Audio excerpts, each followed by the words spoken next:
বাংলাদেশে এখন বর্তমান সময়ে যেই কয়েকজন সবচাইতে বড় পাবলিক ফিগার সেলিব্রিটি এর মধ্যে একজন আছেন মনজুর আল মতিন। স্যার তো ভালো চিনবেন, এতে একই লাইনের আইনজীবী এবং সংবাদ উপস্থাপক। আন্দোলনেও তার ব্যাপক ভূমিকা ছিল। কিন্তু আজকে আল্লাহ কেউ যদি এলজিবিটি কেউ চায়, ওই সমকামীদের অধিকার যদি চায়, তাহলে তো সমস্যার কি? সে তো ইসলাম এর অধিকারে কোনো বাধা দিচ্ছে না এবং দলিল দিয়েছে কোরআনের আয়াত দিয়ে, আজিব দলিল, কুল কুল্লু ইয়ামালু আলা শাকিলাতি। আরে প্রতিটা মানুষ, নবী বলে দেন, প্রত্যেক মানুষ তার নিজ পন্থায় কাজ করে। তার মানে একজন এভাবে করছে তো আরেকজন ওভাবে করছে, একজন সমকামীর সাপোর্ট দিচ্ছে তার একজন দিচ্ছে না। মানে এটাকে স্বাধীনতার অধিকারের পর্যায়ে পৌঁছিয়েছে। আমি মনে করি ব্যক্তিগতভাবে তিনি ইসলামের প্রতি বিদ্বেষ থেকে বলেন নাই, অজ্ঞতা থেকে বলেছেন। হয়তো অজ্ঞতা থেকে বলার কারণে ভুল শুধরেও নেবেন, কিন্তু এখান থেকে কি এটা প্রমাণিত হয় না যে আমাদের সমাজ এমন একটা সমাজ যেখানের মানুষ ইসলাম পুরোপুরি চেনেই না? আরে গ্রামের মানুষের কথা বাদ দেন, যেখানে শহরের এত বড় শিক্ষিত ব্যক্তি ইসলামের একটা সাইডের ব্যাপারে পুরোই আধারে, পুরোই অন্ধকারে, এবং এই কথা বললে যে ইমান থাকবে না, বেঈমান হয়ে যাবে, এটাই যখন টের পাচ্ছে না, তো গ্রামের মানুষ, খেটে খাওয়া মানুষ, যারা পড়ালেখাই জানে না, নামটাই লিখতে পারে না, তাদের মধ্যেও বিভিন্ন অজ্ঞতা থাকা স্বাভাবিক নাকি স্বাভাবিক না? অবশ্যই স্বাভাবিক। তো সুতরাং আল্লাহ নবীর তরিকা তো জীবনের সব ক্ষেত্রেই নিতে হবে। মাদ্রাসা তো মিনহাজুন নবুওয়া শব্দের দাওয়াত কিন্তু এটাই। এবং আমি মনে করি, কথা খুব লম্বা চড়া কথা বলার আজকে ইচ্ছা নেই, তবে আমি কয়েকটা বার্তা দেব, গুরুত্বপূর্ণ বার্তা। আমি আশা রাখবো যে প্রত্যেকে বার্তাগুলো অন্তরে গেঁথে রাখবেন, কারণ কোনো এলাকায় আমি একবার গেলে দ্বিতীয়বার যাওয়ার ইচ্ছে নিয়ে যাই না। কেন? কারণ দ্বিতীয়বার যাওয়ার ইচ্ছা নিয়ে গেলে সব কথা, হক কথা বলা যাবে না। তখন বলতে হবে কোন কথায় পাবলিক খুশি, কোন কথায় হাদিয়া বেশি, কোন কথায় কমিটি রাজি, কোন কথায় সবাই বাধা দেবে। কিন্তু আমরা আগে বলেই নেই, এমন কিছু কথাও হবে যাতে মানুষ কষ্ট পাবে। আল্লাহকে খুশি করতে গিয়ে বান্দারে কষ্ট করা লাগলে আলহামদুলিল্লাহ, কিন্তু বান্দারে খুশি করতে গিয়ে আল্লাহরে কষ্ট দেওয়া লাগলে নাউযুবিল্লাহ। এজন্য আমার নবী তায়েফে মায়ের খেতে খেতে যখন রক্তাক্ত, তখন আল্লাহকে বলছেন, আল্লাহুম্মা ইন লাম ইয়াকুন বিকা গাদাবুন আলাইয়া ফালা উবালি। হে আল্লাহ, আমার উপর যদি আপনার রাগ না থাকে, অসন্তুষ্টি না থাকে, আমার কোনো কিছুতে কোনো পরোয়া নাই। কে মারলো, কে ধরলো, কে বলে দিল, কে গালি দিল, কোনো কিছুতে আমার কোনো পরোয়া নাই। আমার তো পরোয়া শুধু এটা, না জানি আপনি নারাজ হয়ে যান আমার উপরে। এই যে কালেমার পতাকা আপনারা উড়িয়েছেন, মাশাআল্লাহ, আমার এলাকায় ঢোকার পরেই মন জুড়িয়ে গিয়েছে। কারণ দেখলাম মোটরসাইকেলে যারা রিসিভ করেছেন, মোটরসাইকেলের সামনেও কালেমার পতাকা।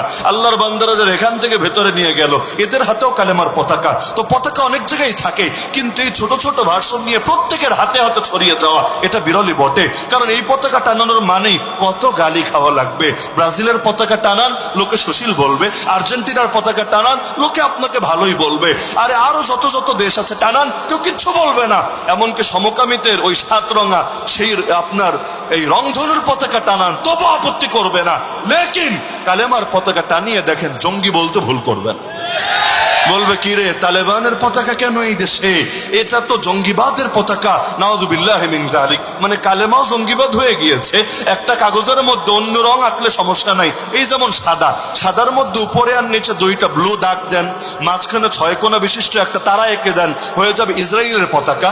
ইসরায়েলের পতাকা সাদার মধ্যে এঁকে দেন, সবাই খুশি। কালেমা লেখেন, সবাই বেজার। তো তোরা বেজার হলেই কি, তোরা খুশি হলেই কি? তোদের হাতে কি হায়াত, না তোদের হাতে জান্নাত? তো এখন মুসলমান তো কালেমার পতাকা উড়াবেই। আর স্বাধীন দেশে যদি ভিন দেশের পতাকা চলতে পারে, স্বাধীন দেশে সবার উপরে কালেমার পতাকাও পথ পথ করে উড়বে। তার ভালো লাগে না, সে প্রয়োজনে দেশ থেকে বের হয়ে যাক, কিন্তু আল্লাহর জমিনে আল্লাহর বান্দা কালেমার পতাকা ওড়াবেই ওড়াবে। তো পুরো কথা থেকে একটা মেসেজ আমরা পেলাম যে নবীর তরিকা ছাড়া ইসলাম পালন করা সম্ভব। আরে সম্ভব। এবার কালেমার প্রথম অংশে চলে আসি, কারণ মুহাম্মদুর রাসূলুল্লাহ মানেই তো নবীজির তরিকা। লা ইলাহা ইল্লাল্লাহ মানে কি? লা ইলাহা ইল্লাল্লাহ মানেই তো আল্লাহ সার্বভৌমত্ব। সার্বভৌমত্ব আবার অনেকে বোঝে না। যার কথাই আইন, যার কথাই বিধান, যার কথাই চূড়ান্ত শাসন ব্যবস্থায়, যাকে সবার উপরে রাখবেন, আরে তিনি ইলাহ, তিনি মাবুদ। যেমন কোরআনের একটা আয়াত শুনেই ভালো বুঝবেন। কোরআন মাজিদ 10 নম্বর পারা ঠিক 10 নম্বর পৃষ্ঠায় সূরা তাওবার আয়াত আল্লাহ নবী একদিন পড়ে শোনাচ্ছেন সাহাবীদেরকে, ইত্তাখাযু আহবারহুম ওয়া রুহবানাহুম আরবাবাম মিন দুনিল্লাহ। ইহুদি আর খ্রিস্টানরা আল্লাহকে বাদ দিয়ে তাদের আলেম আর পীরদেরকে রব বানিয়ে নিয়েছে। নবী পড়ে শোনাচ্ছেন। এটা শোনার সঙ্গে সঙ্গে একজন সাহাবী সেখানে ছিলেন, আদি রাদিয়াল্লাহু আনহু, যার বাবারে সবাই চেনেন, সেই বিখ্যাত দানবীর হাতেম তাই, নাম শোনেন নাই? বিখ্যাত দানবীর হাতেম তাই, তার পুত্র আদি ইবনে হাতেম রাদিয়াল্লাহু আনহু। তিনি তো আগে অন্য ধর্মে ছিলেন, মাত্র কয়দিন আগে কালেমা পড়ে মুসলমান হয়েছেন।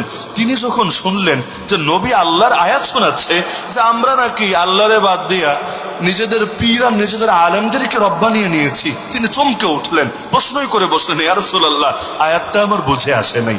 আল্লাহ যা বলেছেন অবশ্যই সত্য, সাদাকাল্লাহুল আযীম, আপনি যা পৌঁছিয়েছেন অবশ্যই নিখুঁত, আপনার কোনো ভুল হবে না, কিন্তু আমার বুঝে আসছে না। আমিও তো আগে ওই ধর্মে ছিলাম, কই আমরা তো আল্লাহকে রব বলতাম, আমরা তো পীরের রব বলি নাই, আমরা তো আলেমের রব বলি নাই, তো আয়াতের মানেটা কি দাঁড়াচ্ছে? আমার তো মাথায় ধরছে না। কোরআনের শব্দ শুধু শিখলে হয় না, কোরআনের শব্দও শিখতে হয়, কোরআনের ব্যাখ্যাও শিখতে হয়। এজন্য এক সাহাবী বলেন, সূরা বাকারা শিখতে 12 বছর লেগে গেছে। শব্দ শিখতে কয়দিন লাগবে? সূরা বাকারা শিখতে 12 বছর লেগে গেছে। তা আল্লাহ নবী তাকে আয়াতটা বুঝিয়ে দিলেন, আদি আমাকে তুমি একটা প্রশ্নের জবাব দাও। তোমরা আল্লাহকে রব বলতা, ঠিক আছে, তোমরা তাদেরকে রব ডাকতা না, কথা ঠিক আছে, কিন্তু আমাকে জবাব দাও, তোমাদের এই পীর আর হুজুররা আল্লাহর বিধানের বাইরে গিয়ে যখন কোন হারাম রে হালাল ঘোষণা করতো বা হালাল রে হারাম ঘোষণা করতো, তোমরা আল্লাহর বিধানটা জানার পরও, আল্লাহর বিধানটা জানার পরও তোমরা কি এই পীর আর হুজুরদের কথা শুনতা না, তাদের বিধানটাই মান্য করতা না? যেমন একটা উদাহরণ দিলে ভালো বুঝবেন। কোন ধর্মে আল্লাহ তাআলা বৈরাগ্যবাদের বিধান দেন নাই। ওয়ারাহবানিয়াতান ইবতাদাউহা মা কাতাবনাহা আলাইহিম, সূরা হাদীদ 28 নম্বর পারা শেষ পৃষ্ঠা। আল্লাহ জানিয়েছেন বৈরাগ্যবাদ এই খ্রিস্টানরা আবিষ্কার করে নিয়েছে, এই বিধান আমি দেই নাই, ওরা নিজেরা বানিয়ে নিয়েছে। বৈরাগ্যবাদ মানে কি? বিয়ে শাদী করবে না, চিরকুমার হয়ে জীবন কাটিয়ে দিবে, তার মানে এখন ইবাদত বন্দেগী বেশি করতে পারবে, ইলম আমলে বেশি সময় দিতে পারবে। তো বৈরাগ্যবাদের বিধান আল্লাহ দেন নাই, ওরা আবিষ্কার করেছে। তো নবী ক্লিয়ার জিজ্ঞাসা করলেন, এমন হয়েছে কি না আল্লাহ করেছেন হালাল, তোমাদের হুজুর আর পীররা করেছে হারাম, অথবা আল্লাহ করেছেন হারাম, তোমাদের পীর আর হুজুররা করেছে হালাল, হয়েছে কি না? বললো হ্যাঁ, এমন তো হয়েছে। নবী বললেন, এটাই হলো তাদেরকে রব মানার অর্থ। যে যার বিধান মানে, যে যার বিধান মানে, সে তাকে রব বলে স্বীকার করে।